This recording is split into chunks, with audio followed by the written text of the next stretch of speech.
Well, good morning, good evening, afternoon, wherever you're at. This is the Rep.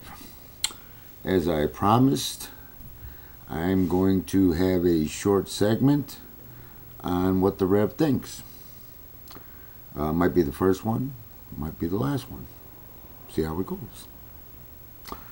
Well, what I'd like to talk about for a few moments is evil. Dictionary, get that up there, Webster's Pocket Dictionary. Let's see what they got to say about it. Got to trust Webster. I mean, guy knows his stuff. He's got a lot of dictionaries out there.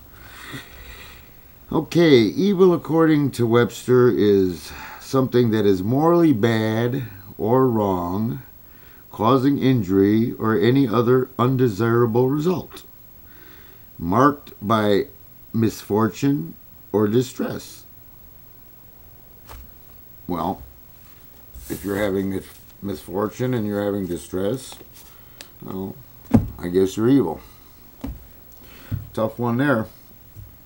But I'm not going to talk about Satan, fallen angels, Beelzebub, demons, this sort of evil. I want to talk about the evil that exists within each of us. Sort of like a yin-yang. In all good there's a little evil, and all evil there's a little good. Because no matter what you think, you have the ability to be evil. Well, you can't fight it. Can't run from it. Can't get rid of it. You know, you can talk to priests, you can talk to shamans, you can talk to rabbis, you can talk to ministers, you can talk to reverends. And they're all going to tell you, they're going to say, you know what, let's cleanse your body, let's cleanse your soul of evil. Well, if you think you can do that, then I suggest you find another priest or shaman or rabbi, because you were born with this. It is inherently inside of you. Born with it, you'll die with it. So what I want to talk about is taking this evil and embracing it, controlling it, and using it to your advantage. Excuse me, I'm old, I need notes. Don't be laughing at me. Let me give an example of how you embrace, control, and use the power of evil. Just a little example. There's going to be a lot of things out there that are going to be different, but here's one little example. Say, for instance, you got to go to work on a Saturday. Let's say you got a 16-year-old son, and the grass ain't been mowed since the Last Supper.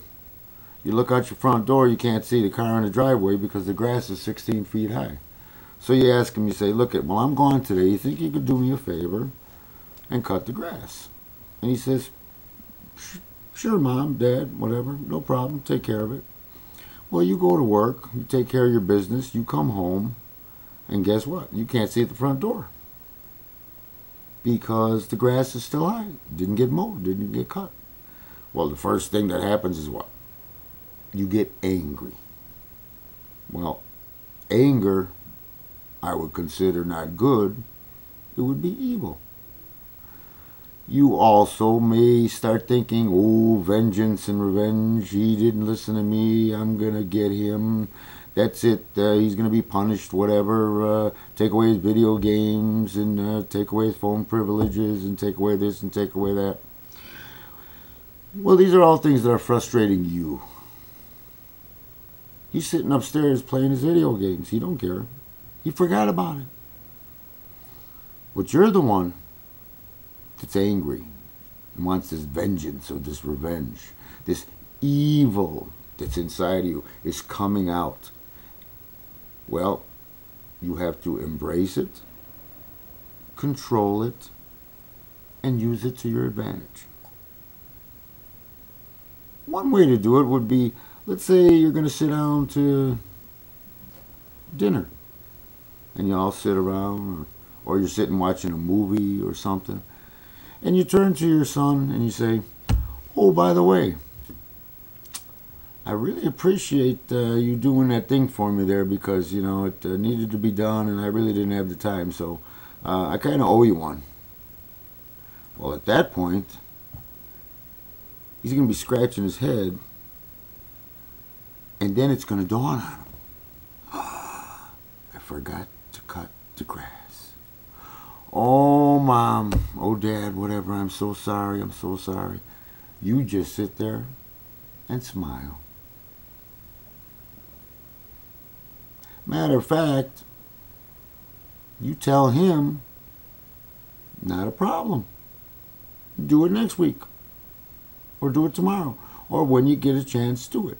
Because what's sunken into his head now is the fact that he didn't do what you asked him to do. A little bit of kind of guilt there thing going. But you make it like it's no big thing, and, you know, it's like no apology necessary, whatever.